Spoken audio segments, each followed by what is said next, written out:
Welcome to Study Rekna. Today we'll discuss about elementary real analysis of semester 1. Here is the syllabus. अब हम बात कर लेते हैं रूट टेस्ट की। तो रूट टेस्ट के अंदर भी फिर से वही दो फॉर्म आती है जैसे हमने रेशियो टेस्ट में किया था, वैसे ही रूट टेस्ट में है। इसमें भी हम दो फॉर्म्स की बात करते हैं। मेन आपको कौन सी फॉर्म याद रखनी है? ये वाली, ठीक है।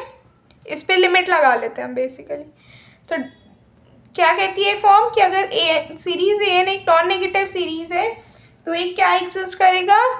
0 which is less than r, और आर किससे छोटा होगा? 1 से, ठीक है। For every finitely many n then the series converge. Series किस फॉर्म की होगी? रूट में ए एन टू द या आप ऐसे याद रख लो, nth root a n less than equal to r, ठीक है। अगर इसकी वैल्यू 1 से बड़ी हो गई या 1 हो गई तो बहुत सारे एन आ जाएंगे जिसकी वजह से ये डाइवर्ज करेगी, ठीक है।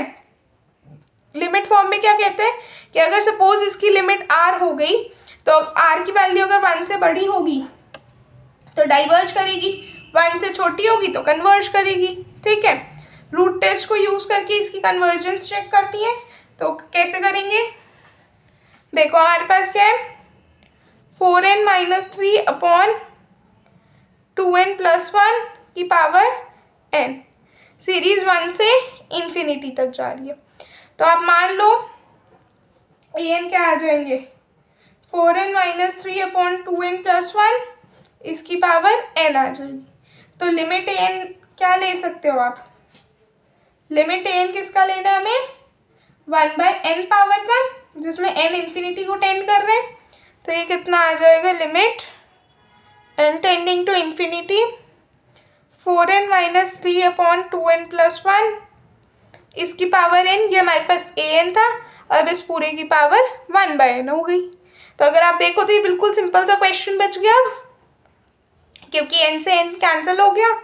तो 4n minus 3 upon 2n plus 1 कितना आ जाएगा? 4 माइनस 3n 3/n और 2 प्लस 1/n, तो 4/2 आ जाएगा, जो कि कितना होगा?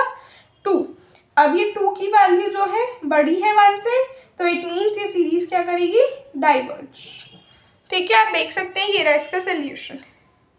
कभी ऐसे पावर वाला कोई क्वेश्चन आता है ना, तो कोशिश किया करो कि आप इस तरह से रूट टेस्ट से करो। जैसे यहाँ पे पावर n थी, ऐसे अगर कोई क्वेश्चन आता है पावर वाला, ट्राई करो कि आप रूट टेस्ट से करो उसको, ठीक है। बाकी ऐसा नहीं है कि कोई और मेथड नहीं है इसको करने का, और भी आप टेस्ट लगा सकते हो, बट प्रायोरिटी में अपना रूट टेस्ट रखो, ठीक है। नेक्स्ट टेस्ट पे आ जाते हैं। अब हम बात कर लेते हैं रेबीज टेस्ट की। रेबीज टेस्ट में ना सीधा आप लिमिट फॉर्म ही याद रखना, क्योंकि अगर आप बेसिक फॉर्म याद रखोगे ना तो बहुत ज़्यादा कंफ्यूज हो जाओगे, ठीक है। और उसमें कुछ इतना खास है भी नहीं याद रखने लायक। तो अगर हम लिमिट फॉर्म पे आए तो अगर सपोज हमारे पास कोई एक सीरीज़ है ए के वाली जिसके अंदर सारी पॉजिटिव टर्म्स है, और मान लेते हैं कि आर इसकी लिमिट होगी जब हम लगाएंगे के टेंडिंग टू इन्फिनिटी पे के टाइम्स 1 माइनस ए के प्लस 1 अपॉन ए के एग्जिस्ट। सो अगर ये आर की वैल्यू ग्रेटर देन 1 हो गई तो ये सीरीज कन्वर्ज करेगी। अगर 0 से बड़ी होगी लेकिन 1 से छोटी होगी तो डाइवर्ज करेगी।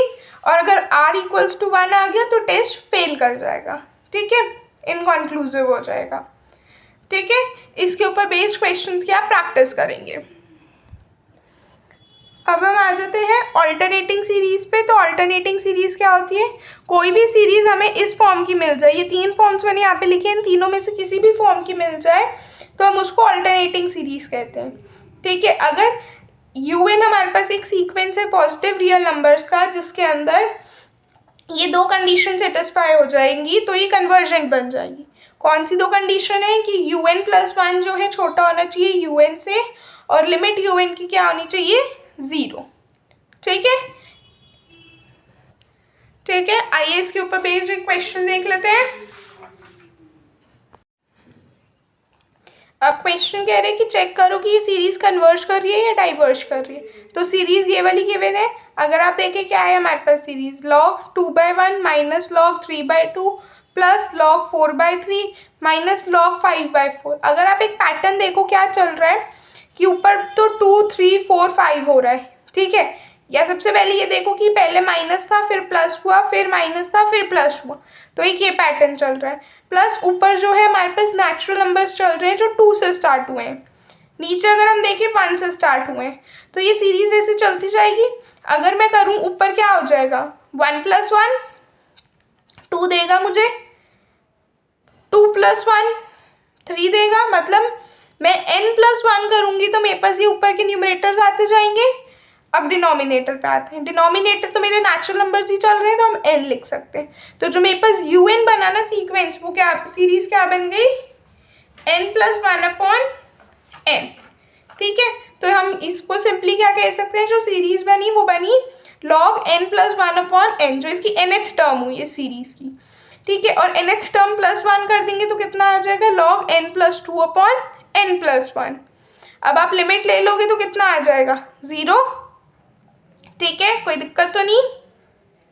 अब हमने क्या कंसीडर किया, un+1 माइनस un, लिमिट 0 आ गई। अब हमने क्या कंसीडर किया कि ये वाली वैल्यू माइनस दिस वैल्यू कितनी आ जाएगी, सॉल्व कर लेते हैं। n+2/n+1 है, लॉग की प्रॉपर्टी लगेगी, माइनस में है तो ये पार्ट हम नीचे डिनोमिनेटर में लिख सकते हैं और ये वाला पार्ट न्यूमरेटर में आ जाएगा और मल्टीप्लाई हो जाएगा लॉग की प्रॉपर्टी से। आप इस ब्रैकेट को सॉल्व करेंगे, कितना आ जाएगा, n² + 2n/n+1 का होल स्क्वायर। अब आप इसको ब्रैकेट को खोल देंगे तो ये वैल्यू <0 हो गई। तो इसका मतलब un+1 माइनस un किससे छोटा आ गया, un से।